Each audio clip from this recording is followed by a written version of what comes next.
What is up, everyone, and welcome to the Random Encounter Podcast, episode 169. I'm your host, James, and I am joined by the fanboy himself, Phaneckswhy, What's up? the Dress Fear Master, the dominant Bryant. Live from Salazar's castle. What does it say? Flying to what is that? It's kind of hard to see. Flying to your heart. Is that It's Flying Guitar to your Man. heart. It's what is it? Guitar Man. It was a really freaking Oh. awesome PS2 music game. Oh, okay. Needs to be re-released. Dang it. And of course, we have the great Ace Attorney, Ash Destroy him. Yo, what a guess. We got quite a few things to talk about today. I feel like I missed something, so like if you guys want to check the notes to see if there is something I'm missing, but there is quite a few lineup, a lot of rumors out there. Honestly, a lot of it is rumors. YouTube and isn't streaming right now. I don't know if you knew that. YouTube is not streaming. No. Let me double check right now. I mean, it's streaming, but it's not showing us. Oh, you might be on the wrong one because on my side I can see both YouTube videos. So I'll reload it. Weird. Sorry to interrupt your flow there. No, there we you're go. good, Yep, you're we're good. good now. I don't know what happened. That was weird. It was like stuck in starting soon. I don't know what that was about. Maybe it's a little bit behind. Maybe. I thought it was a lot behind, but yeah, okay. I'm sorry. Continue your spiel. I apologize. You're I just good, wanted to make sure we didn't get like 30 minutes in. It's like, oh, we haven't been streaming the whole time. Yeah, no, you're good. Okay. But yeah, Better safe than sorry. quite a few things to talk about. A lot of rumors coming, but two things that are actually confirmed that we're going to be talking about. So before we get into that, though, don't forget to hit that like and subscribe button. Follow over on Twitch, and we are going to start today with what we have been playing because I kind of want to rant a little bit. I've been trying to finish Final Fantasy VII Remake on Switch too, and honestly, I don't know. It might be because this is my fourth time going through the game, but I am super bored and I am forcing myself to finish this game. Like Wow. I even Dude, 4 times is too much. It That's is. a lot. That is true on that game specifically. Like I feel like I've gone through OG Final Fantasy VII plenty of times, but the biggest thing I've noticed, and it's funny when I played Rebirth, I was like, this was my issue. But I guess I don't know. Remake didn't like click in with me, but now replaying it after playing Rebirth, I'm like, wow, like there is a lot of filler content, and it's so annoying. Like having to go up to Sector 7, and you have like that whole like literally it's just a bunch of fillers, a bunch of bosses you have to fight back to back just to go to Sector 7 for no reason. Where in OG Final Fantasy 7, it's just like, here we go. We use the grappling hooks to climb up, and then you're in Sector 7, and next thing you know, you're in Shinra's building. But like I was like, man, I still have probably another good like 5 to 10 hours left in the game, and I don't know if I'm actually gonna go ahead and finish it. Like I'm forcing myself, but like there's like it's really hard for me to continue this. I've been kind of like flip-flopping between that and Pokemon Leaf Green. I'll play Leaf Green for a little bit, but then like in my head I'm like, you know what, I want to finish this game so I can uninstall it and have room available for Rebirth, because I do want to dive into Rebirth to give it a second playthrough, because that would be my second playthrough, so I can actually beat it. I only did the beginning on the ROG Ally X, and it just doesn't run well enough for me to continue on the ROG Ally X. So I don't know. I just don't think, like, I feel like the remake trilogy is maybe not the best. I know Geek's in the chat. What's up, Geek? Yeah, I know he's probably not liking what I'm saying, but it doesn't compare to the OG, like as of right now. But it could be also as my fourth time playing through, and I'm just like, I already know what's gonna come. You No, know, you know what? Oh, go ahead, Ben. Go ahead. I'm just gonna say like 4 times is way too much, especially how old that game is, which isn't really that old for you to have already been playing it on its 4th time. It's a little too much. Like, but do you think, like, because in my head, I guess and it's a bad comparison, but like Super Mario 64, I can play through that like a million times, So and it can won't I. get old. Yeah, especially you, Brian, right? But like this, I don't know, remake, it kind of makes me wonder if a lot of the newer games are like that. Like, I don't know. Maybe not all of them. Are you Yeah, go ahead. are you guys familiar with the Nostalgia Critic? He's like a guy that reviews like old movies and stuff. He's like a comedy thing on YouTube. He did a review. What'd you say? I miss him. I miss watching that guy. Oh, he's still around. Oh, he is? Oh, Yeah. I thought you quit. I think he did like for a very short time, but he's back making videos. But Oh, that's he did awesome. a video one time about they did a I don't know if you guys remember this, but like several years ago they did a musical of A Christmas Story. It was like live, and it had Maya Rudolph in it and stuff like that. And he made a point of talking about how the thing lasts like this music, because they did a live musical of it. They did a live musical, and it was like a 3 or 4 hour long affair with commercials. Mhm. And the original Christmas Story is like, an hour and a half or whatever. Yeah. And it came to the conclusion, or he came to the conclusion, that the reason that is because every, quote unquote iconic piece of that movie was made into like a full length musical number. So for example, like not Rudy, Ralphie says the F word to his father when he spills the tools or whatever, and that turns into like a 6-minute song about like, I am swearing at my father, and it just turns these like very little moments that kind of just come and go, and you're on to the next beat, into like full blown musical numbers and full blown time sinks. And that's kind of like what remake is in some spots, where it's like, you get to the bar, this is Seventh Heaven, and you get there and you talk to people, you go under the hideout, and then it's like on to the next mission. But it's like, okay, well, now you're at that place and you have to go like find the cat in the courtyard, and you have to go to the dump or whatever, and get the this and get the that, and that whole section, which if you were like speed running it, you could speed run that section probably underneath like 10 minutes at the most. And now all of a sudden it's like a 3 hour long questing thing, and then you can skip the cutscenes and stuff. But if you skip that stuff and you're going through it, like, you're going to miss out on experience. You might miss out on some items and stuff like that. So you don't really want to skip it. But that's just kind of emblematic, I feel, of, and I like remake a lot. Like, I want to go back and play it eventually. I might go back and play it on Xbox, because I've already platinumed it on PlayStation. Maybe I'll even play it on Steam at some point again. But I feel like in remake they really had to drill into it, because it's such a small part of the game. It's just very bespoke. It's like, okay, we're doing, from the start of the game to leaving Midgar, and that is, what, like not even technically a third, not even a third of the actual game. no. It's like an eighth. Yeah, like maybe Probably. a fifth, if that. Fifth, yeah, sure, yeah, maybe. And so, but this is the whole game. Remake, the whole game is Midgar, and so they have to like pad it out, and it's very obvious that they padded it out to make it a complete game experience, because it got announced in 2015, I want to say, and then it came out in 2020. And you just kind of wonder where all that time went, in a way. I mean, I guess they were developing the systems. They had to restart development, or they took over development from CyberConnect. what was this? CyberConnect, yeah. And so there was some drama there. But then you think about like Rebirth, there's a lot more meat on the bone. And so as much as you and I have pined for the fact that Rebirth has a lot of filler and a lot of mini games and stuff that just kind of make it unnecessarily long, at least there I felt like there was a lot of meat on the bone to get through, where it wasn't like there were significant events that you go through in that game. Like when you go through that cave in the beginning of the game, what was it, where you fight like Elena in yeah, that cave, like that cave section, like they kind of filled that out, but it didn't feel like filler, if that makes sense. It felt like a kind of a cool section. It has a good boss battle at the end. The music's really good. They add a lot of flavor to the environment by having it kind of be like a museum where you read about the cave, and like that was cool, and so that's why Rebirth, I think it's a little, it's not as egregious, but remake, I could definitely see where you're coming from there.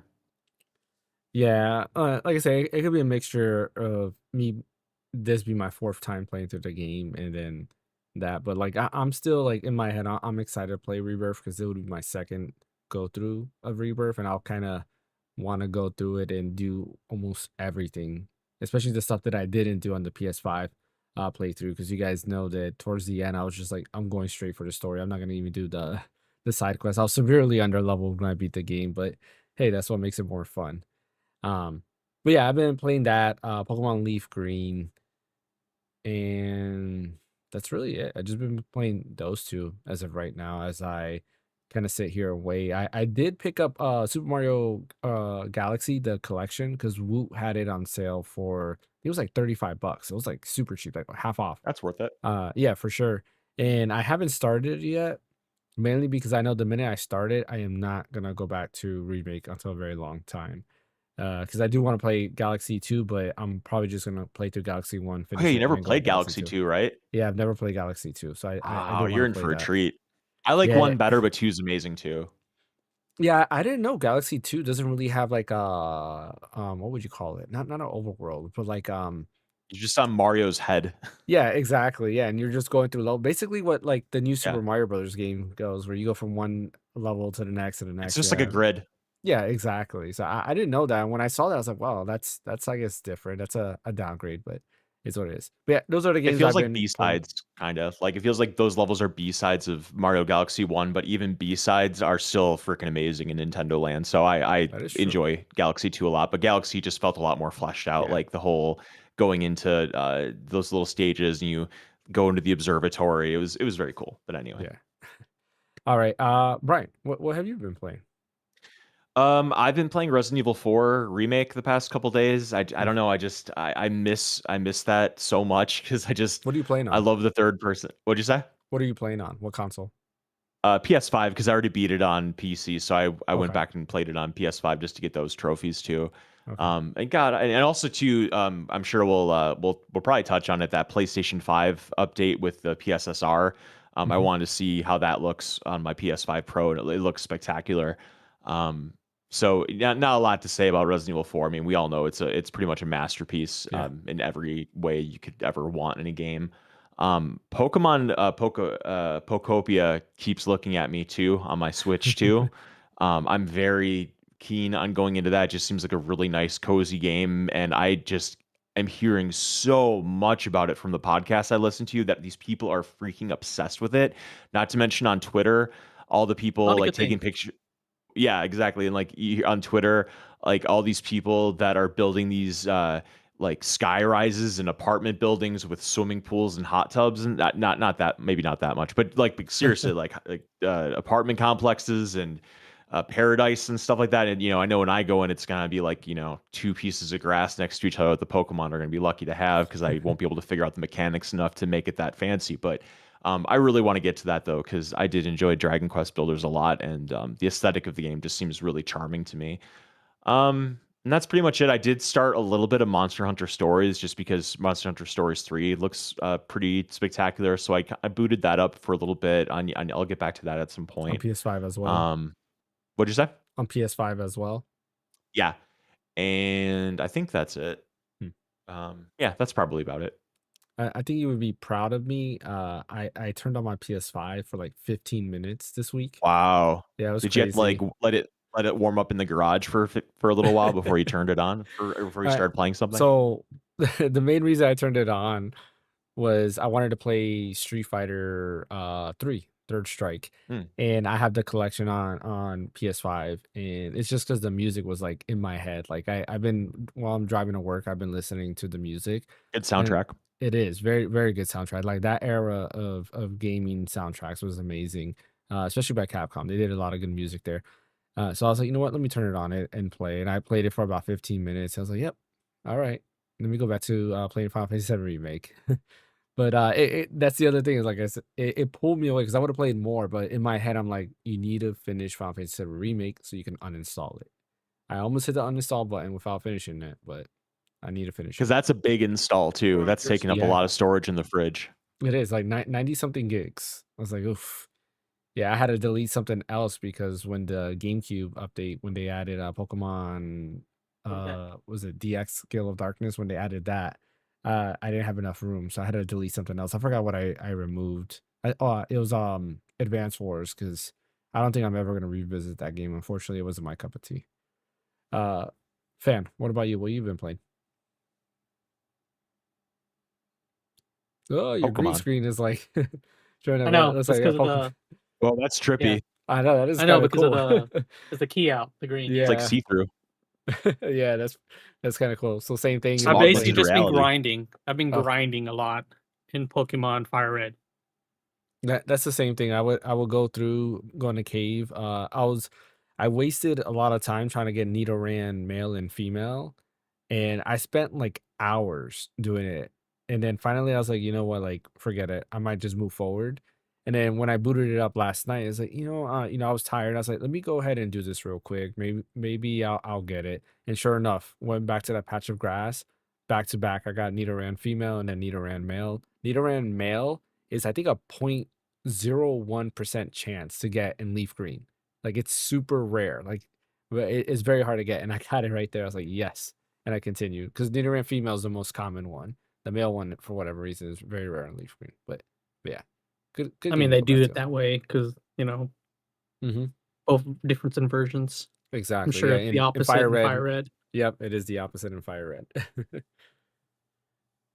What about you, Ash? What you been playing? I assume Wuthering Waves. Yeah, a little bit with my new phone. It's quite fun using the Galileo. It feels so much better. Oh, you already got it in? Yeah, yeah, I already got it in and Oh, that's everything. fast. I was testing it out, and man, it felt a really because it has Hall effects and the analogs and triggers and everything, but it just felt so much more durable, and I love that, you know. And then it was too stiff. Everything was more free flowing when it comes to the analog sticks. Love it. I did, however, I got the chance to try out Crimson Desert because Oh, I'm part of a nice. Steam family, and one of my friends bought the game, so I gave it a shot. And here's the thing, right? I feel like this particular game does not do a very good job when it comes to narrative because I feel like the story was kind of copy and pasted. The main character Cliff is not rememberable at all, if anything. I feel like that Pearl Abyss kind of just copy and pasted what they had from Black Desert Online when it comes to story and pasted it into Crimson Desert. You're essentially getting like their MMO experience, but within a single player game. And there's some bit of improvements. Like I know there's like some bit of improvements, but I think the overall problem is for this game is that it could be easily overwhelming for the common person because they throw so many systems at you all at once into that game to the point where you're like, okay, there's this system, there's that system, and at that point you're just like, bro, I just don't want to play this game anymore, right? Now, for me, I'm good. I'm good with that because I used to play their MMOs in the past a lot, mainly Black Desert, or some people call it Grind Desert Online. But it's just, I feel like the only things they got right with this game is just obviously the graphics. It looks really stunning. To be perfectly honest with you, it looks really well put together, and graphics and gameplay for the most part. And those are the two things I think they probably focused on. When it comes to the side quests, story, and even the main quests, they're not that very engaging. They're kind of boring for the most part. Most of them that I did so far were mainly fetch quests.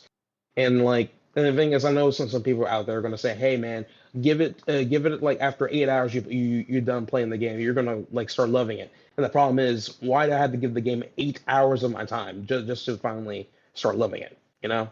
So there's it was fairly ambitious. I can definitely applaud a Pro Business for that. And then and on top of that too, they did manage Okay. to like mostly optimize the game for most consoles and even lower end hardware. So I give them props for that as well. But there's definitely a lot of things they have to iron out, especially when it comes to the writing, world building. Because like honestly, I don't feel like the world building that they're trying to do was not rememberable either. Because and I feel like that's one of the most important things in an RPG is to world build essentially. But I think they pretty much missed the ballpark on that. At this point with this game, I would say pick up this game if you just want to escape reality 100% and just be lost in another world and stuff because you can just literally go in there and fish if you want to or do whatever you want mostly. But I think that's all it ever is ever going to be. And I didn't, and since I don't go on social media that much, I didn't realize there was a huge freaking war about this game because when journalists came out with their reviews and stuff, the diehard fans of this game were just going after their throats because they gave the game a 7 out of 10 instead of a 9 out of 10, which is ridiculous, you know. So, um, yeah, overall, this is it's mid. The game is mid at most, you know. I'd say maybe a 6.5 to 7. I'm stuck between those two numbers, but like I don't know, man. I wish that they would have took more time to do more writing into it. I feel like this time around there was doing a lot of optimizations for their own engine, which is perfectly fine. But hopefully, when they come out with the next game, it'll be a lot better compared to Crimson Desert. So, but yeah, that's my whole thing about that game. So.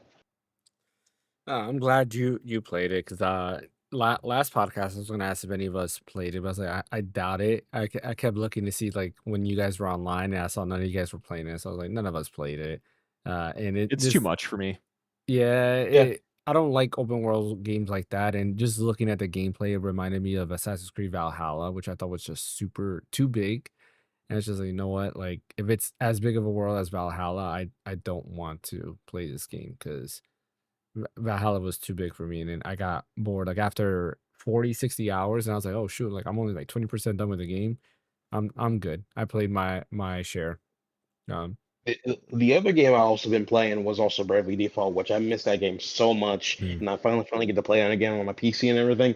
Just God, everything I loved about the game, I still hold true to my heart, you know. So it was just like when I went from Christian Desert to Bravely Default, I'm like, yes, it's a lot more Yeah. simpler, a lot more fun, better music. it was I just wonder great, what you the know. correlation is between like length of game to cost of development. You That's know? that's a good question. I think Probus might lose a bit from this game because probably lose a I'm lot. pretty sure I remember something where they put a lot of hours, a lot of man hours into the engine, which again, I want to fully like applaud them for really optimizing the engine well for a good amount of hardware and stuff. So I want to applaud them for that. But I feel like they put so much eggs into that one basket, but not focusing on like the other things that makes an RPG great, like main quests and side quests and NPCs and characters and stuff, right? And I feel like they lack that. And you can't I want to challenge anybody that can like name a rememberable character from that game because the only, you could probably say Cliff, but that's the main character. You're with him 100% of the Mm. time, you know. Every time I So it's hear just Cliff, I just think of he's probably like great value. What's the name? Clive. Like, like and that's not really even great value Clive. He doesn't even act like Clive at all. I don't know. I felt like they grabbed some elements from like Valhalla and put him into, Mm, into this character. It's just there's nothing interesting about him at all. That's the problem, mm, you know.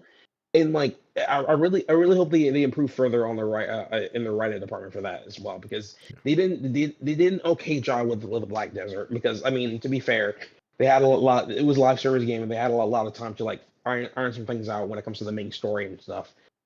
But with this game they just need to just there's a lot of stuff they need to like cross out because they put everything to one aspect of the game but ignore everything else which it's still going to be one of it being a mid game anyway, you know. Mm. So, but yeah, that's my overall Yeah.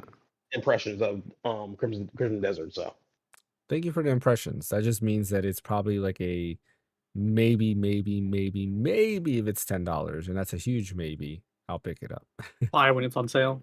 Yeah, like literally like $10 like that, or if it's part of a humble bundle or something like that. honestly, I'll be surprised if you even buy this game, James, because I'm pretty sure you're going to be bored out of your mind within the first 30 minutes of the game.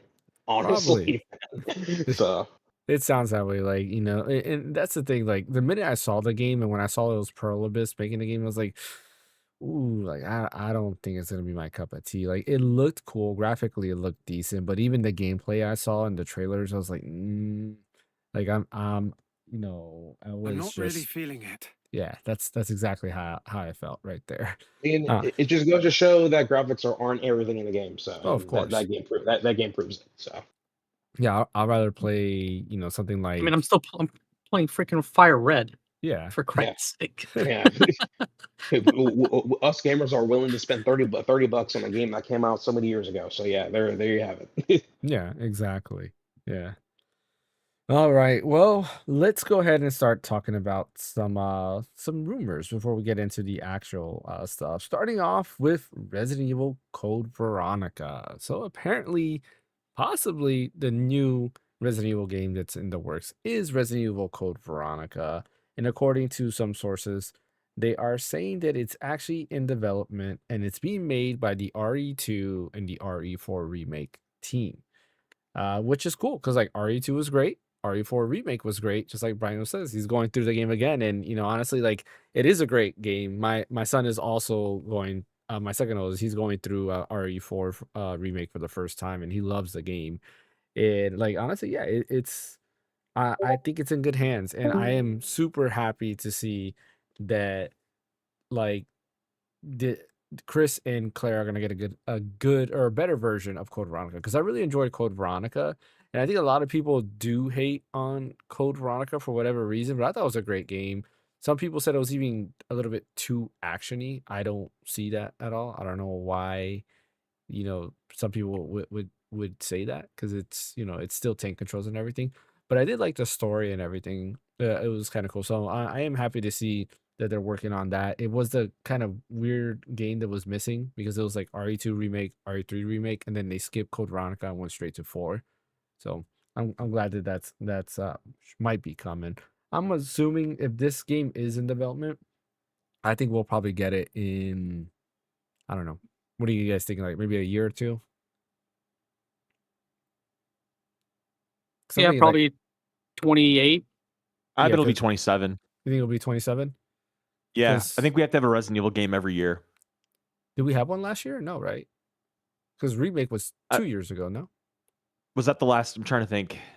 Because Village did come out before remake, so yeah, maybe I Yeah. mean maybe it'll be 2 years in between. But I just feel like the iron is so hot right now, and I feel like Code Veronica's probably been under development for so long that I'd be Yeah. shocked if they don't have some property coming out That is next year. true. And it's probably a different team as well that was working on it because the Village Yeah. team was doing did Requiem. So yeah, that I can Yeah, see they that. could be developing them like at the same time. Like they could be doing it at the same time. Two So teams. maybe the Game Awards Probably. announcement. Yeah, maybe. I mean, just hope they if we don't. hear anything this year, then it'll probably come out next year. Yeah, If I we just hope they don't, then don't. it's more likely 28. I hope they don't Resident Evil 3 it because like everybody hates that Resident Evil 3 remake so much. Yeah. I never played it, nor did I never played the original Resident Evil 3. It's kind of dissuaded me because I think right now on Steam you can get Resident Evil 3 remake for like $3 or $5. Like that's how It's worth little it. people think of it. Yeah. Yeah, no, and I own it already. I've never gotten around to playing it, but it's just I hope that was like the one misstep that Capcom had with these Resident Evil remakes, Yeah. and that Code Veronica will get the treatment that it deserves. Yeah. No, yeah, I mean, I've talked a lot about Resident Evil remake, and the biggest issue, or 3 remake rather, and the biggest issue I have with that game is they cut out so much content. They cut Clock out pretty Tower. much half of the game. Yeah, like half of the game is cut out, which is crazy. Like there's the whole there's this like park area where Nemesis is always there, and you have to run through, and he's just like constantly there chasing you, and he won't leave you alone until you get out of that park. That whole part of the game is not even there. Which sucks because I feel like Jill got shafted in that game. Like they could have done so much more and they didn't. And then when I found out that that team was working on an RE4 remake, I was like, oh, maybe not. And then of course that was another game where they kind of told that team to get away, and the RE2 remake team started working on RE4 remake, which is There's great. only 2 things in remake 4 that I miss that I wish were there and they're not there. Well, actually no, 3. Voice. No, I don't care really. One of them is I brought it up before, but it's the fire room in the castle. I think it's Salazar's castle. It's like this room where there's like 2 rotating like platforms that you're on, and like and it's like a room with like tons of fire spitting out of statues and stuff, and there's just like fire everywhere around you. Do you know what I'm talking about? I do remember that. Yeah. Okay. And then the other piece that I missed in remake, and this is really not really that consequential, but I still thought it was really cool on GameCube and the OG, was the section in the village section where you have to like cross this river where there's waterfalls. Like there's like a waterfall and like there's barrels or something like that, and you have to cross it. And do you know what I'm talking about? No, I don't remember that part. Yeah. It's like there's like several docks, and you have to cross the docks, and there's like waterfalls and stuff like that. But there's that section, and then I like how in the original 4, how there's that section, and also in the village section where you're on a like a ski lift, but you're on like a platform, and like the enemies are coming up as you're going down, or vice versa, and you have to like shoot at them as they're like coming up. I Do you do remember what I'm remember talking that. about? Yeah, that Okay, one yeah. I So those, remember. Yeah. I wish those 3 pieces were in it, because I thought those were just kind of like cool original set pieces. But other than that, it's a pretty immaculate remake in my opinion. Yeah. Yeah, I gotta play through original remake again because some of the stuff is like I wonder how much of that was different, and I know a lot of it was different because playing through, I was like, "Ooh, I don't remember this at all." So I definitely would like to go back to it and kind of remember that. Like even like RE2 was missing certain parts of the game. The orphanage was cut out. There's a bigger part of the orphanage, and that was cut out of the game as well, which was kind of interesting when it came to that. So yeah, hopefully they don't cut out too much because especially hopefully they don't cut out anything actually. But like Code Veronica, I feel like I don't know, like you can't really cut out something like that. You can only like add to it. But it's been such a long time since I played Code Veronica. That's back on the PS2 era, so it's been quite some time. I remember playing it through emulation on an old like laptop that I had, and I remember one of the places was bugged because I don't know if I beat it. Now I'm trying to think about it. Maybe I did beat it, but the emulator was bugged, specifically with that game. So when you would go to this one part where gas comes out, the gas was just like these. You know how like missing no is from Pokemon, like the little like thing. So picture that, but it's like all like pink, blue, yellow, like boxes. So the gas is just boxes filling the room, and what happens is those boxes fill the room, and then you can't see anything. It's not transparent like gas is. So like if the gas fills up too much and that's it, you're kind of screwed. And I remember redoing it over and over until finally I was able to do the puzzle and get out of that room. And I thought it was just kind of funny that I was dying to like basically pixels, like corrupted pixels, which was funny. But yeah, I'm excited for Code Veronica remake, and I can't wait to play that. And hopefully they'll add more lore because a lot of the remakes too have added more lore and tied the games a little bit more closely. So I'd like to see that as well.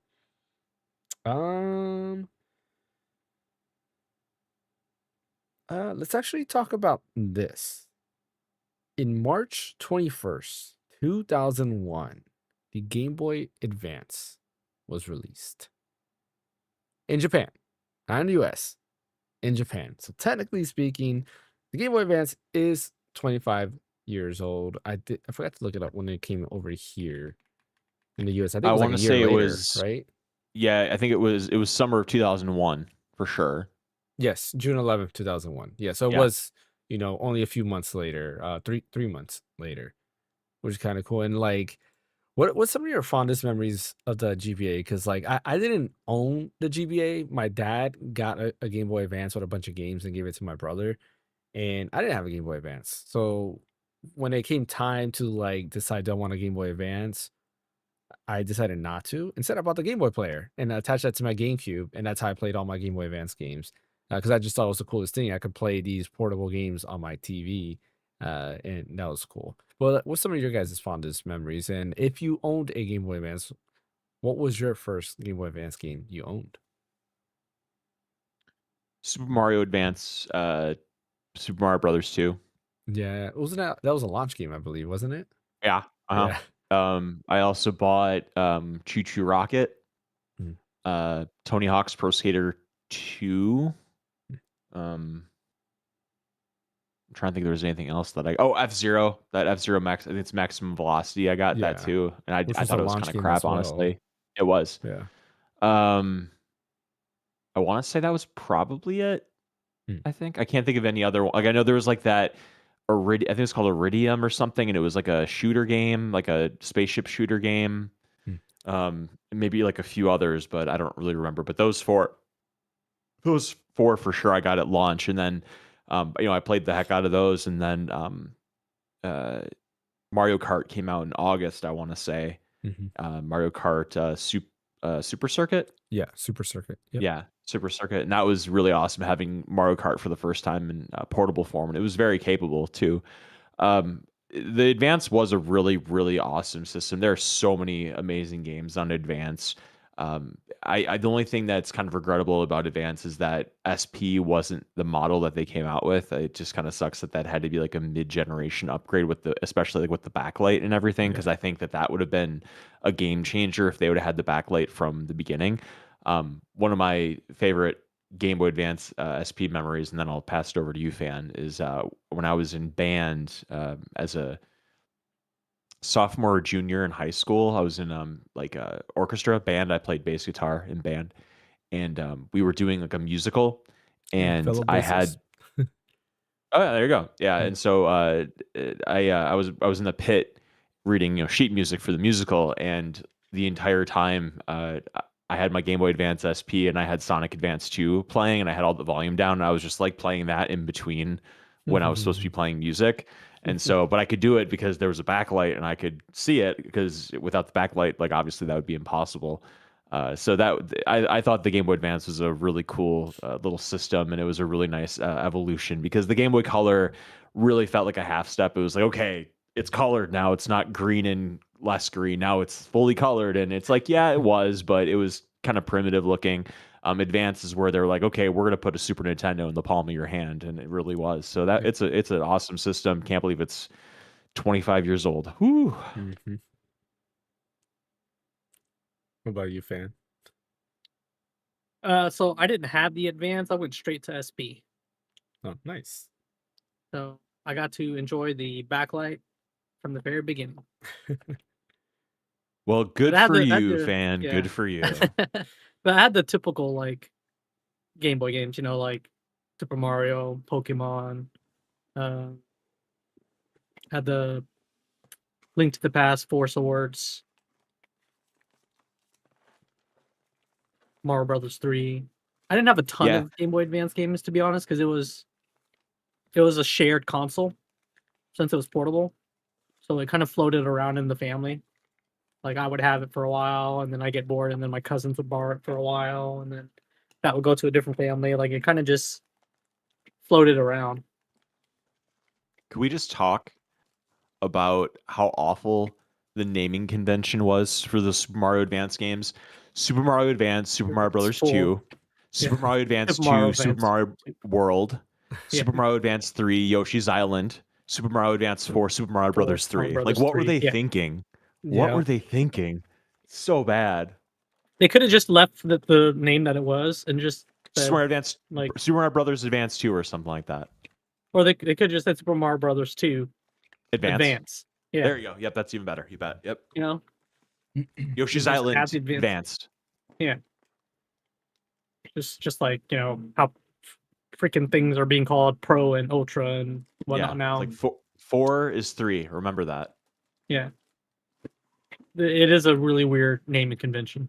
I'm not gonna. Yeah, but honestly, lie there. That Mario Brothers 3 port on Game Boy Advance is my favorite way to play that game, because once you finish it, it unlocks you can go back and play any level in the game in any world. You can fully travel in the game, and you can get unlimited power-ups. So if you want to like go to Toad's house and get 30 frog suits, you can, and then you can go to level 8-3 and play in a frog suit. Like, it's crazy. Like, you can do whatever you want after you beat the game, and I wish so badly that was in the original. So I always thought that was a cool touch that they did, because it makes the game like even more replayable than it already is. What are you looking for, James? For this.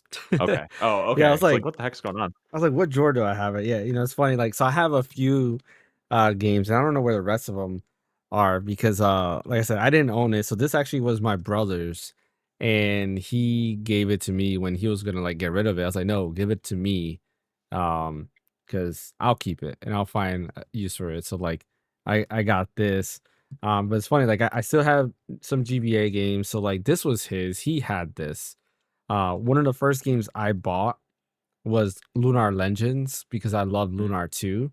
And it's bad. It's funny, it still works. It was good. Like, it doesn't have like the cutscenes because it was a Game Boy Advance, and I beat the whole game, and it was fine. No, maybe it was the DS version that wasn't good. Is that it? Maybe there was. I didn't know there was. Because I know one version is awful. Apparently, there was a DS Lunar game, but I don't think it's Legends. I think it's like its own spin-off, and it wasn't that great. Okay, maybe that's what I'm thinking of. Yeah, because there was a PSP version of the game too, which was Yeah, that was fine. Yeah, and that was better than this one. But it's fun. Like this cartridge I'm about to show you, my dog got a hold of it and tore it up, and it But it still still works. works. Yeah. Yeah. So like, I don't know if you can. It's kind of hard to see. You see that? Yeah. His I teeth see marks. the Yeah, I bite see it. marks. Yeah. Yeah. He has holes You could in throw it, that but thing into you could throw that thing into a freaking pit of blenders, and it would still find a way to work. yeah. Let's see if this is even. You know, okay, so I know the Game Boy Advance is just low on like battery. like a slightly better version of the works. Game Boy because it's got LR, but still got B and A. How much more difficult would it have been for them to actually add the XY to the button scheme? Yeah, On the Game Boy not Advance. that much. You know? I do think they should have. They should In have done that, hindsight, you 'cause- should have. Yeah. Yeah, because for one, it like you add more functionality to a game because you got 2 extra buttons, and you go from an NES to an SNES, which had only 2 buttons to 6 buttons. So when you go from a Game Boy to have 2 buttons to a GBA that has 4 buttons, like they honestly could have went to 6 buttons. Like it shouldn't have been that much more because the circuit boards aren't really that much bigger. So I'm trying to see. I have this game. That's what you want in an audio podcast. Canned air blowing. Exactly. I have this game that I have no clue what it is. Let's put it in. Yeah, let's find out what this game is. Print a sticker for it. on. Ooh, I don't know if you hear the sound. Yeah, I heard it. Yeah. Let's see, what game is this? I bet it's gonna be like, okay, it's a Nintendo logo, Mario Tennis. Oh, Golden Yeah, Sun. but- Or it's either golf or Is it Golden tennis. Sun? It's Golden Sun. Golden Oh, No, Sun? Golden Sun. Okay. yeah. So now I wonder where my Golden Sun 1 game is, because that's Lost Age. That was another game that I did purchase. I remember that game specifically. I went to Kmart to buy it because I had just borrowed Golden Sun 1.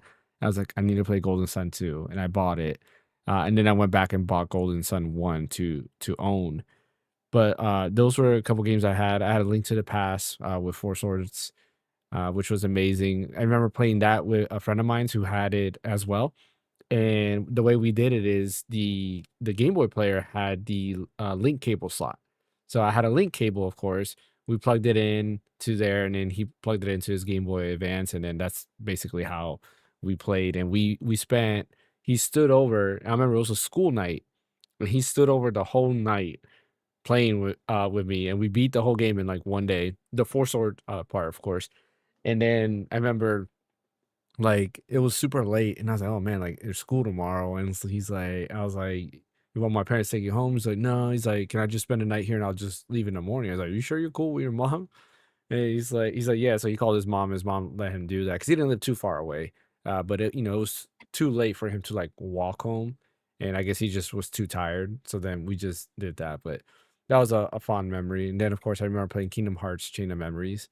I just thought it was amazing to have a Kingdom Hearts game in portable form, because after playing Kingdom Hearts 1 and then this is the next game, I was like, oh, this is so cool. And then hearing the voices of like Sora and Donald and Goofy in the game was also kind of interesting, because like I was like, oh, there's voice acting. Technically it wasn't, it was just grunts.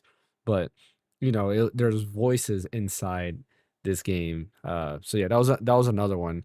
The games that my brother had, though, I remember when my dad got it, he had Fire Pro Wrestling, F-Zero, Super Mario Brothers 2. There was a Rayman game. I think it was just called Rayman Advance. He had that. And there was a fifth game. It was like a racing game. I don't remember what it was called. But it was like some racing simulator game. I think it was called like GT Racing or something like that. He had that as well, and that was kind of it. But then of course, throughout the years we got like Fire Emblem, Super Mario Brothers 3, Super Mario World, as you can see, Metroid Fusion, which was my brother's game. So we had that, and a bunch of like other games later on. So yeah, we had quite a few things that we got there. But yeah, happy anniversary to the Game Boy Advance.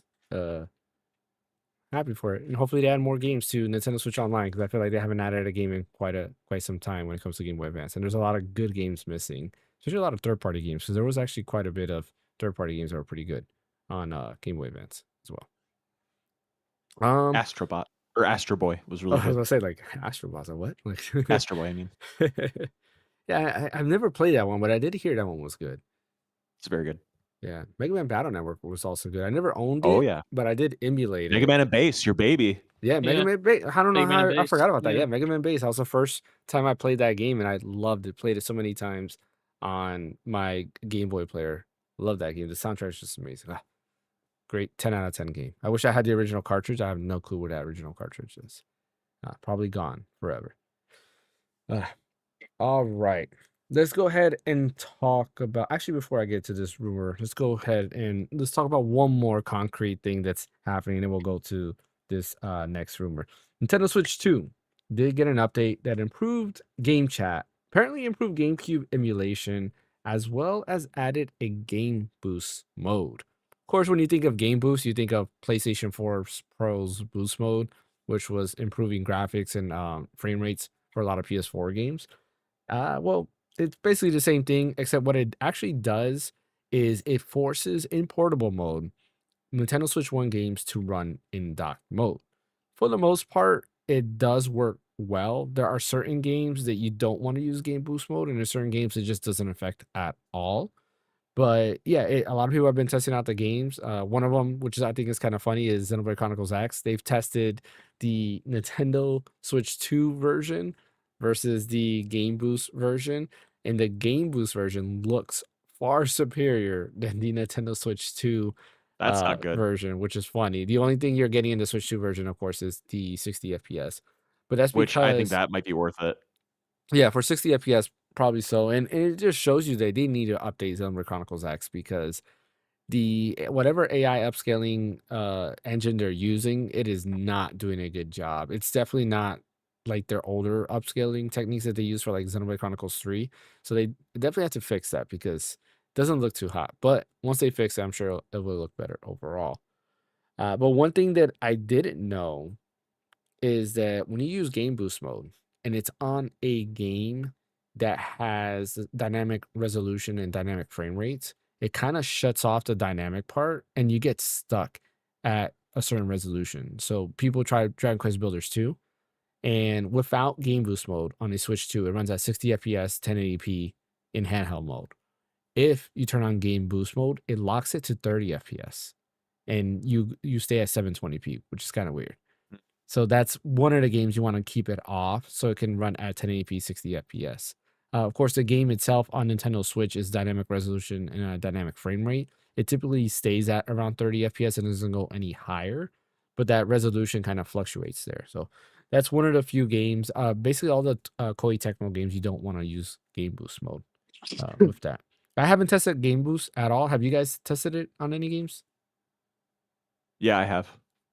I haven't yet, no. You haven't? No. What game did you test it on? Donkey Kong Country Returns. I Okay. played it. It looks sharper. God, what else? There's something else I Versus played the too. Switch 2 update? Yeah, I think so. I mean, I played it. I mean, I don't know. Maybe it's just the Switch 2 version made it look Yeah, better. because it had a free I could update. be. Yeah, so that's probably it. But is it? I don't think it's considered Nintendo Switch 2 software though yet, so it might still enhance it. Because I think the Game Boost thing only works. It only doesn't work if it's native Nintendo Switch 2 software. But if they release a update to a Nintendo Switch game to make it enhanced on Switch 2, it might still be enhanced with the boost. But there was something else too I was playing. What was it? I don't remember, but I played a couple things and I thought it did look really nice. Yeah, I was gonna test out some games. I just never got around to it. But one game that I heard was actually really good that I think Fan might like, because I remember when he got the Switch 2, he was actually complaining about how bad the game looks. Is Persona 5 Royale. That apparently Persona 5 Royale actually looks a lot better now in handheld mode versus what it used to. So that is something that I was gonna actually tell fans, like, maybe you should try it out again and see how it is. Because I remember you didn't like the way it looked when you first got the Switch 2. So I'm at the play it again. yeah, and you Yeah, definitely because have I've been playing the Steam version because obviously I can get it at 1080p or higher. But yeah, Yeah. if the Game Boost fixes it for Switch, then I'll load it up on my Switch 2 again. You're definitely gonna have to let us know how that looks. Part of the update, like I mentioned earlier, improved GameCube emulation. So some of the stuff that they did is they improved the latency for GameCube. So one of the biggest issues, and it was noticeable, is when you play GameCube games, such as let's say like Wind Waker, there was latency between the controller and the actual game, where a lot of things felt a little bit off. I remember I would fall off of platforms quite often in Wind Waker, which was very frustrating because that latency was there. But they have fixed it, and I can confirm that it does feel so much better now when using it. But not only that, they actually fixed the dead zones too on the actual GameCube controller and on the Switch 2 Pro controller. So when you are playing GameCube games, it actually moves a little bit better. Again, if you played it before and then you were moving around with the thumbsticks, it did kind of feel a little bit off, almost like if like the dead zones were off, which they were. They improved that, so now it feels more natural. It feels closer to what it does or the experience of the actual GameCube, which is pretty cool. They also enhanced the CRT shader. So like I play the GameCube games with the CRT shader, and I can say it does look a lot better. It supports HDR as well. So if you do have an HDR display, the shaders just look so much better overall. And then they improve performance and like basically just overall emulation on GameCube. That part is a little bit hard for me to notice because I thought it was great already. So I can't really confirm that that is the case. But some people have been saying that, yeah, overall it has been improved, which I thought was kind of cool. But yeah, that was a pretty big update. And then of course, Game Chat. Me and Bryant did test it out the other day. And Bryant says that it does look better only if you do full screen. If you're not in full screen mode, you're still getting the choppy like 15 FPS. But what would you say when it's in full screen? Does it look like it's running like 30 FPS or maybe a little bit less than that? Somewhere around that, I would say, yeah. But it's like a lot clearer, like it's easier to follow around. Yeah, for sure. I again, I don't know. I mean, it's been a long time since I've done that, so maybe I just have a worse memory, or I have a bad recollection of what it looked like in full screen ever. But I just know when you have it on the little screen, it's like a slideshow almost. You know, it's like doubly fast as a slideshow. But I feel like you do see a difference when you put to full screen, that it looks a lot more presentable. Nice. Yeah, I do hope. Like, I feel like Nintendo can still work on Game Chat, especially the video aspect, because they have something there. I think that screen sharing and like being able to screen share is a pretty cool thing. Because like if we're playing the same game, we can have and see we can see each other's game. Like we've done a lot of group streams, or like we've done the Mario 64 group streams. If we were able to do that just at higher like frame rates, I think that would be pretty awesome. Maybe make it more dynamic. So if the game you're playing doesn't require as much resources, then you can use those resources towards game chat. Like I think that would be pretty awesome because this is game chat. I feel like is a hidden gem on the Switch 2. It can be better, and would be used a lot more if they can fix that and add a little bit of more stuff. Another cool thing that they fixed finally in game chat, which should have been something day one, is now you no longer need to end a game chat room to add people. Originally, when you started a game chat room, you had to pretty much invite everybody and then go into the room, and then you can invite anybody else. Now you can start a room and invite people as you go, and people can join, which is kind of cool. I remember I was playing Mario Kart World, and I had to like exit the room or leave the room or like kind of cancel the room altogether and create a brand new room where everybody for all new people can join. So I am happy that they are focusing on updating game chat. Kind of weird that they do this literally less than a month before game chat becomes paid exclusive. They should have done that from the get-go, but hey, here we are with that. At least, an update is better than nothing, right? And last thing when it comes to Nintendo Switch 2 is that apparently, according to Nikkei, is that there is a Nintendo Switch 2 version with a removable battery being made exclusively for Europe because I believe they mandated, quote me, don't or correct me if I'm wrong. I believe they mandated and now like things have to have removable batteries. I don't know if that's something because I don't remember reading that, but let's say they're looking to do that for Europe. What do you guys think about that? That's weird. I think it's cool. I mean, I get it. And I'm sure Nintendo's upset because I'm 100% sure that the reason we don't have removable batteries in handhelds is because of the PSP. Because if you guys remember when the PSP was first hacked, it was, you had to trip, like, basically, like, fry the battery. Filtering the yeah. battery. Yep. Yeah, and that was how you would hack the PSP. So I'm sure, like, that's why, Nintendo and even Sony with the Vita is like, yeah, no more removable batteries for you guys.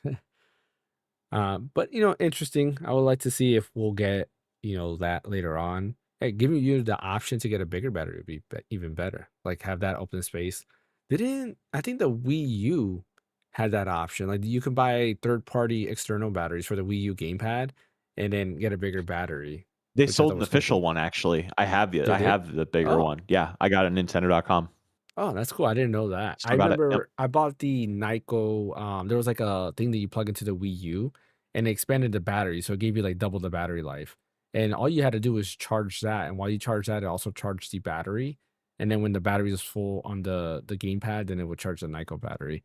The downside was that did like started dying like a couple years later, where it wouldn't hold a charge anymore. But it was kind of cool. It also had a stand, so it had a little kickstand, so you can actually prop it up, which I thought was pretty neat, which helped me out when I was playing Skyward Sword on the gamepad. I would like prop it up and then use it kind of like in a kickstand mode, which was pretty neat. All right, let's go to our major topic of the day, and that is regarding Sony. So the last two podcasts we talked about Sony, we talked about PlayStation, and how it seemed that they were going exclusive only. Well, apparently now they're reversing it, or maybe it's the exact opposite of what they're doing. Because according to rumors now, Sony might be launching a launcher. They just changed the name to the PlayStation Network to now it's just basically PlayStation. And a lot of people are speculating that there is a launcher coming soon for PC, which could make sense, kind of, because if they are doing a launcher and let's say Ghost of Yote stays PlayStation exclusive, that would mean that it won't be available on Steam, but it'll be available on the PlayStation launcher, which Sony would get 100% of that revenue. So I can definitely see that happening. What do you guys think about that? Because I think that might be a better step. And Brian, you might even like that because then you can collect trophies on both PC and PS5. Because if you have this, and if they allow you to have like crossplay, which I believe was leaked a while back, where there was a like cross buy logo already on PS5, which shows that if you buy the game on PS5, you also get the PC version. So that also kind of adds to that rumor of a PlayStation launcher. What do you guys think about that? I mean, I think it's cool for me, but I think I'm probably like a 0.000001% of gamer that would take advantage of the whole like trophy thing, like wanting to earn trophies, and maybe like 1% of players would want to have cross progression between the two. I kind of feel like if you're a PC player, you're kind of in that camp. If you're a PlayStation player, you're kind of in that camp. I kind of feel like we're minority in that capacity. I don't know how much it affects the general gaming populace because, as far as I know, I mean, they threw a fit when there was a thing that you had to sign into PSN to play Helldivers or whatever, and That's true. Yeah. that was such a big controversy that I don't feel like that PC players want anything to do with Sony or PlayStation. So for me, it's nice, and I'm not complaining about it. But as far as it having any sort of ripple effect or it being this thing that's going to revolutionize anything, I sincerely doubt it. What about you, Fan? It's all going to come down to execution and how they do it, to be honest. Because you can have a great idea, but if you don't execute on it properly, it's just not going to work out. Unfortunately.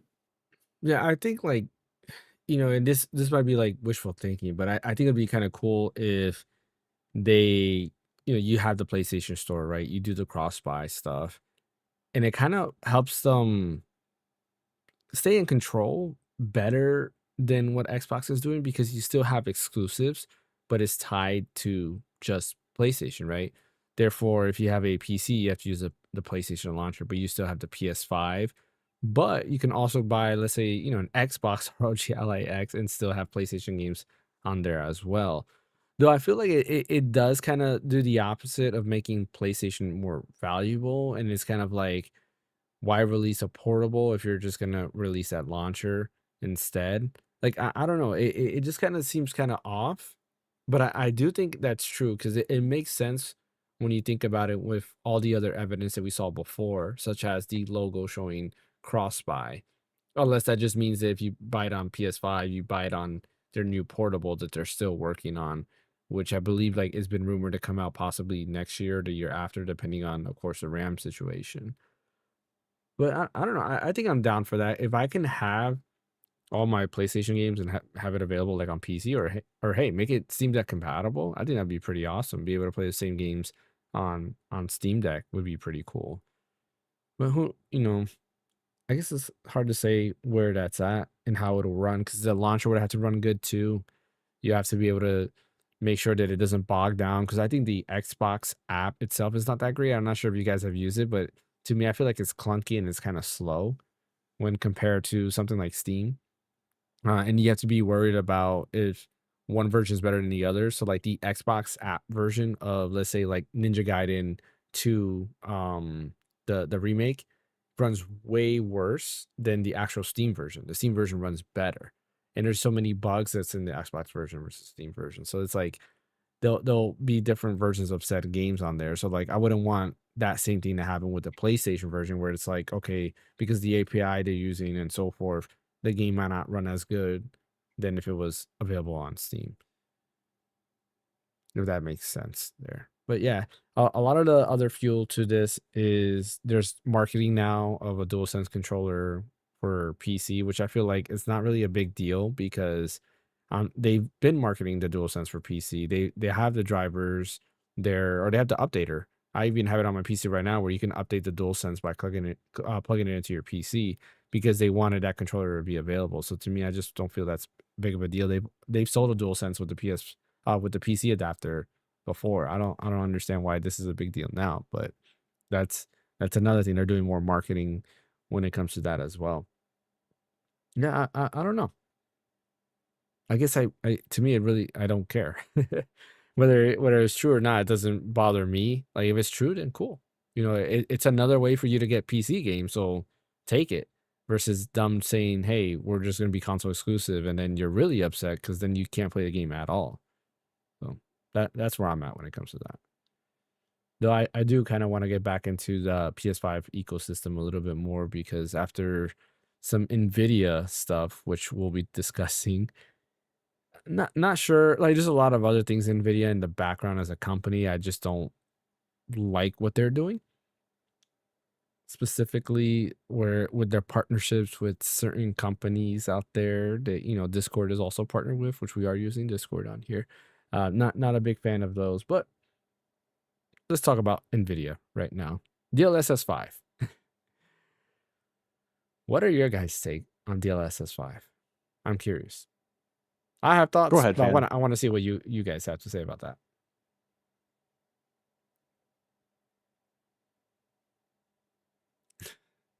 I haven't tested it, so I don't have that big of an opinion. All I know is that a lot of people didn't like where it was going. So I don't think it's officially out yet. Okay. To my knowledge, yeah. So It's just beta right now. I think there was like an early preview, so people were taking a look at it. Like tech demos. No, they weren't tech demos. I think they were just like, I don't even know what it is. Like Digital Foundry has a whole video, and they got a huge backlash because they were kind of praising DLSS 5, but when you look at DLSS 5 and the little like preview like videos that they've shown, it's I don't know how to put it. Like some of the stuff looks cool. Looks right? like slop. Like the backgrounds, I do get what they're saying. Like the lightings in the background, which is what they were talking about, does improve under that. But like Brian says, a lot of it looks like just AI slot. It doesn't look real. Like when Grace changes, yes, her face looks real, but it also looks like like you literally look at it, you're like, this was definitely made by AI. And Right. I'm not sure if I'm a feel because like when you ever see like AI videos, there's also like this weird like glossiness to like Uncanny people's Valley face. thing to it. Yeah, it's just something about like you can almost always tell that it's AI, especially if you're used to it. And that's one of those things where I was like, yeah, I don't know. I laughed about some of the comments about Starfield because people are like, okay, Starfield characters look ugly anyways. So them doing it might actually benefit Starfield, which I think is funny because I agree. Like Bethesda character designs are just kind of like, but just ugly in general. They just always look weird. And this kind of made them look better. But I'm not a fan of that. Like I hate we're starting to live in a world where now everything is fake. It's just like putting on I don't know what you want to say, like putting on makeup on something that doesn't really need makeup, right? Like it's kind of something like that, and I'm just not a fan of where this is going. I didn't like DLSS as much. I do like it for handhelds because I do think it gives you more out of your handhelds, but like in a console or like in a PC, I feel like it's just lazy because you're letting game developers don't have to do much. They just let the hardware do all of it for them. This is kind of like the next step to that. Basically, we're getting one step closer to what Google's trying to do, these AI generated games. But yeah, Brian, what's your thoughts? Yeah, that the one of Grace just really struck me because it's just kind of like you see ads sometimes for AI games on websites where it's Mhm. like, click here to play Ball Blaster, and it's like a picture of like, a girl with like giving like a thumbs up or something like that. It just looks so AI slop, and it's like that's what Grace looked like. And it's a lot of this has been said in articles where it's taking away agency from artists that make the Mhm. characters look a specific way for their artistic vision. And I mean, if you look at that Grace picture side by side, and they like, yeah, she looks more detailed. One could say more lifelike. Maybe one could say, but she doesn't look like the same person. Not Mhm. really. She looks like this. I don't even want to say idealized, but just kind of like this super pretty peppy, upbeat girl that just doesn't fit in that world compared to what Grace looks like in the game. And Yeah. I mean, and I don't want to cast too much dispersion on it because it's very early in development or it's not released yet, or who knows what they're going to do to it until it gets officially released, or especially after all the backlash. But at the same time, it's just like you said, I don't like where this is going either. I rarely ever play with any sort of upscaling on my stuff. Like I just let it all run native and just let the chips fall where they may, because I just don't like the idea of something deciding what something should look like beyond what the original artists say. And I mean, I can kind of make a case a little bit for frame generation, like you were saying, if it's a handheld or if it's a game that not too much is lost with frame generation, it just makes it look smoother. Like I can kind of get behind that, but by and large, I'm all about native resolution, native performance, and just kind of letting things fall with what my hardware specs are. Yeah. Yeah. That's where I'm at. Like when I think what really sold me on upscaling was the ROG Ally X. Like noticing like how a lot of games they basically wouldn't hit 60 FPS unless you had like frame gen and even FSR turned on. That's kind of what sold me. I was like, okay, like on a handheld, this works great. Switch 2, right? Resident Evil Requiem. Without DLSS, it probably wouldn't be possible to play Requiem on Switch 2. And it looks great on Switch 2. So like stuff like that, like I think it's great. DLSS, it has some good benefits on it. Like when you can say, okay, adjust to performance, it kind of makes the PC kind of like auto like filter and kind of like, choose what to lower in terms of quality and then upscale the resolution. Like stuff like that. I don't mind as much, but like I said, it brings the laziness of development to not optimize their games. Therefore, you have to kind of rely on that. But sometimes it works great, like PSSR too, right? Like Sony went in on that, and unfortunately, like in the beginning, it did a poor job, and a lot of games were running worse on PS5 Pro when you compared it to regular PS5 because of how poor it was doing the upscales. Because developers were actually relying on PSSR to do the heavy lifting. Therefore, games like Metal Gear Solid 3 or Metal Gear Solid Delta was running at a lower resolution than PS5 and then was trying to be upscaled with PSSR. And even then, it just still didn't look that great. So DLSS 5 is just one of those things where I feel like it's the same thing. Like, what are you gonna do? Play a pixelated, NES game and then have DLSS 5 turned on, and then next thing you know, it turns into like a real life version of Mario, right? You know, like they have like all these little memes now of DLSS 5 on and DLSS 5 off. And that's kind of like, you know, Yeah, those were good. not great. Yeah, a lot of memes are funny. I've seen some of the Gamer Nexus one where it shows Gamer Nexus and then DLSS 5 on is he turns into Jason Momoa, which I thought was kind of funny.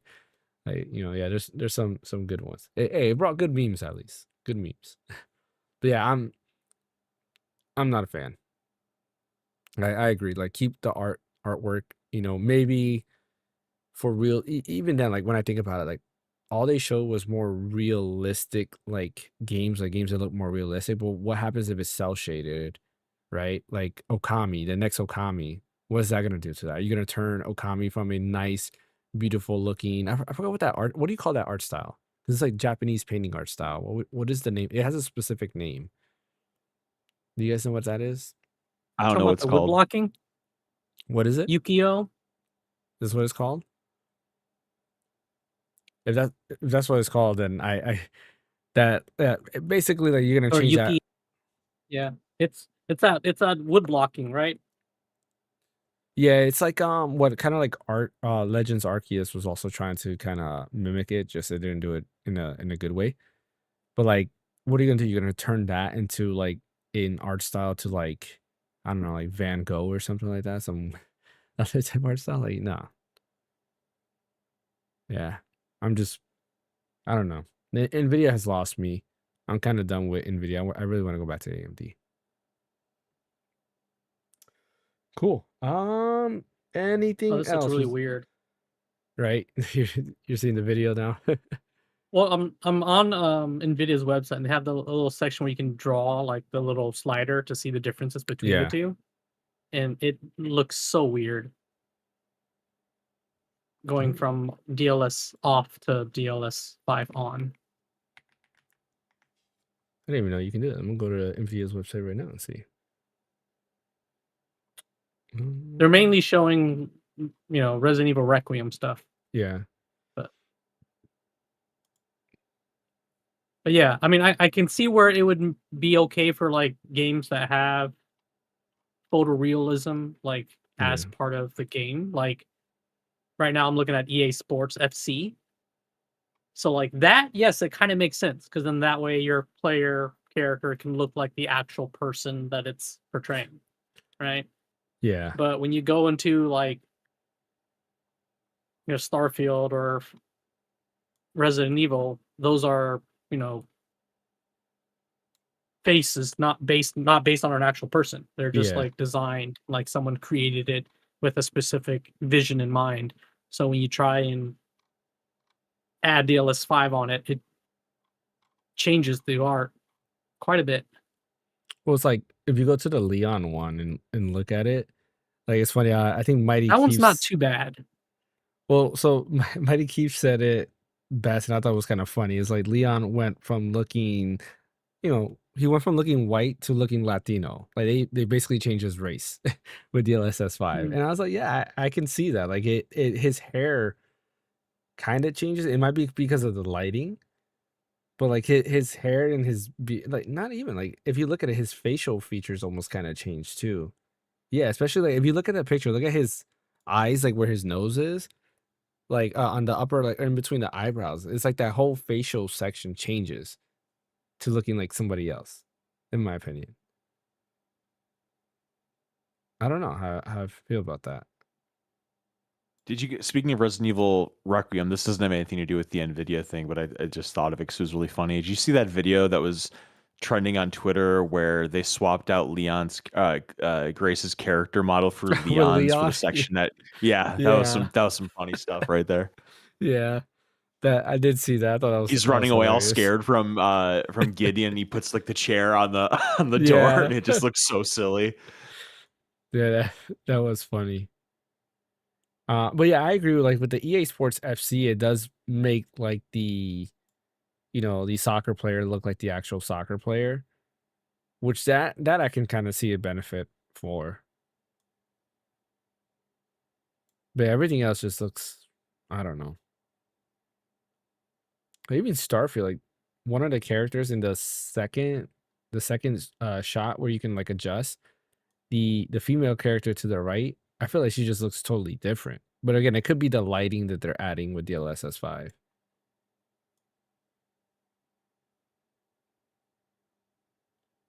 I don't know how I feel about that. Yeah, it is really weird. Yeah, even it just looks bad. Like Hogwarts Legacy, I'm looking at that one, the first shot, and That one looks really bad. yeah, it's like the guy just The looks second totally one looks different. better. The one with the Yeah. redheaded girl, that second image looks better, but yeah, the first one and the third one. Well, the third one doesn't look too bad. It's just an old lady. So that Yeah, wasn't. Oh, that one doesn't look that bad either. Yeah, I agree. yeah. What is this one? Zora tech demo. I mean, it's kind of hard to tell with a tech demo. What are you trying to go for? Yeah, I guess we'll have to wait and see. I know they did say it is depending on developers. Developers will allow to use this, so they have to enable that. And you know, of course, like always, you don't have to use DLSS 5, which I hope nobody uses it. All right. Anything else you guys want to talk about? Because I believe that's everything I have for the notes today. I don't know if I missed anything. This isn't news, but I'm really enjoying you watching. I'm really enjoy watching you play Eternal Darkness: Sanity's Requiem. It's been a gas. Yeah, I did went ahead and bought the cardboard. Oh, you did? Yeah. And you like that? It works better? Yeah, because I can literally do what Bryant was saying. I was literally sitting in my computer chair just with my head back. Yep. With the thing on, and I'm just like playing virtual Mario Tennis. So you keep it like up like that, and you're just okay. Yeah, I literally was like that. Okay, I might buy the cardboard then. And it was only $25. So yeah, it's worth it.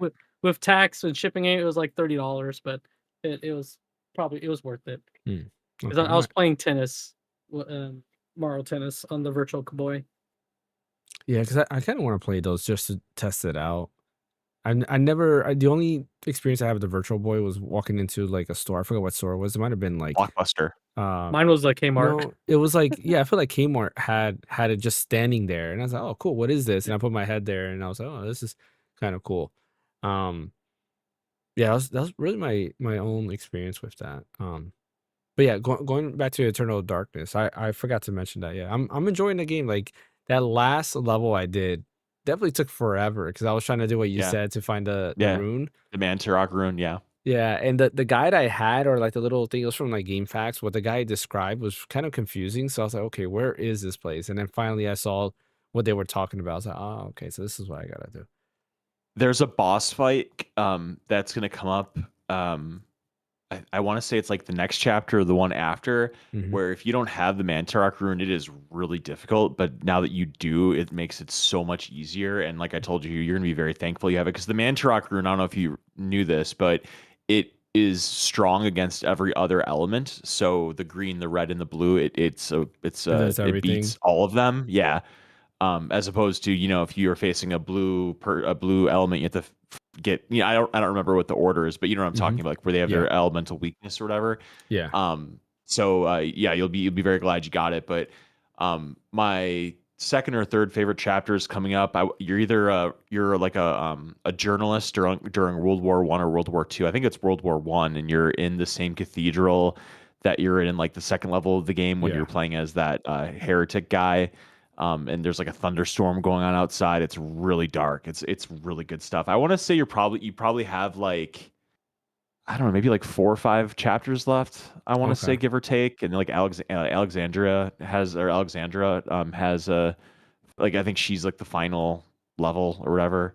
But I'm really enjoying you watching, because I can tell you're digging it. Like I know there's lots of stuff about it you're probably really into, and I watch you replay it, and I'm just like, oh man, I wish this got re-released, because there's just so much about it I like. Just and I think the thing about it I like are two. The thing that I find exceptional about that game, and you can tell me what you think, is the aesthetic, because it's just very. It's not like Resident Evil where it's just in your face horror. It's very creepy. It's very. It's almost subtle. It's got the vibes. it has this very unsettling feeling to it in general that usually isn't in your face unless it's like the bathtub scene that we were talking about. That's like really like one of the only jump scares I've found in the whole game. And then the other thing is the sound in that game is freaking amazing. It is.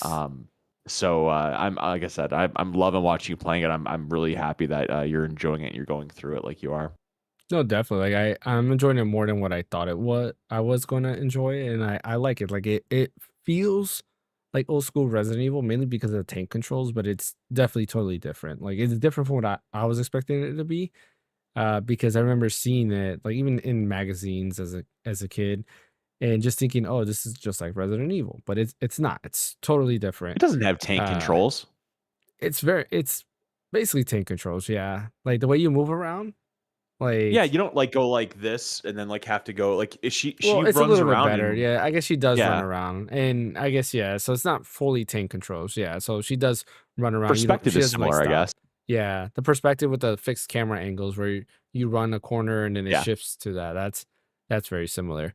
What I'm upset, and I did this last stream, is I completely forgot about retro achievements. And I was like, oh man, I could have been getting achievements there. So I'm looking at the achievements right now that I have, and yeah, I'm not having all of them. Let me see, because you can see, so according to like retro achievements, there are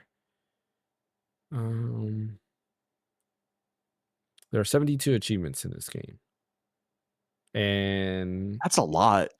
that is a lot. And I only have 4.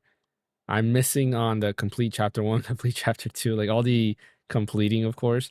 I don't get those because unfortunately, since I wasn't logged in at the time, because I had forgot, I don't get all those achievements. Yeah, there's quite a bit there.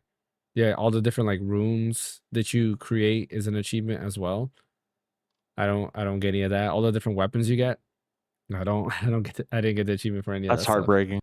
It is. I was like, I can't believe I forgot about that. But it is what it is. Like It's a multi-play through game, so you could go back and play if you wanted to do like a second round or whatever, because you have to beat it 3 times to get the true ending, if I remember correctly. So you could do it again and probably pick up a lot of that stuff on the second go around, and you'll be a lot quicker with it because you'll know all the puzzles and everything. Yeah. No, definitely. Now that I'm logged in, I gotta remember anytime I decide to play a game through like emulation that make sure I'm logged into retro achievements so I can go ahead and get those achievements, which is kind of cool. I have it on my retro pocket. I logged in on everything and started doing that. So like I have Dissidia, Final Fantasy has achievements, which is pretty cool. So I've been doing those. And they're all like attainable. It'd be kind of cool if they get released on PlayStation and then you can get actual trophies, but yeah. This is what it is. Cool. Well, I guess that leaves us at the end of today's podcast. As always, don't forget that like and subscribe button. Follow over on Twitch. I will be back Friday playing Eternal Darkness, so definitely stay tuned for that. I'm excited. The whole playthrough, you can catch it right now. There's, I think, 3 parts now? It's been three.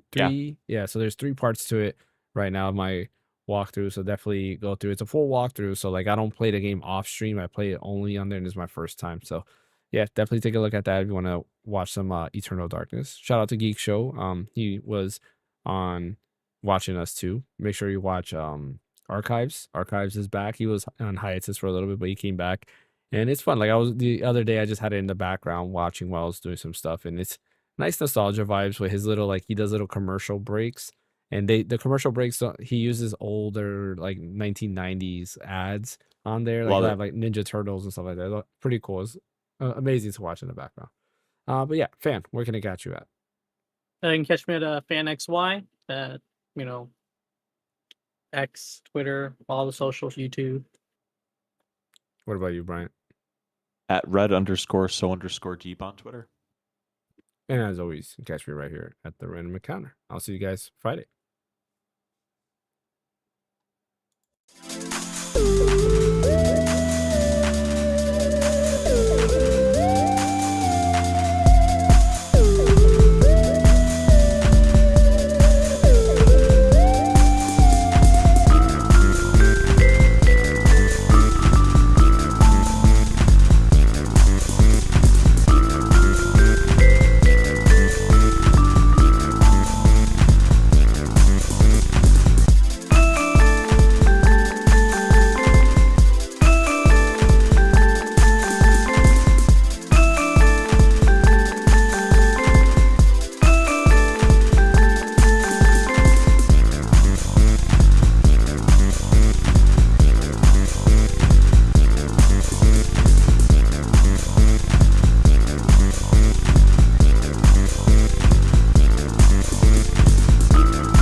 Bye.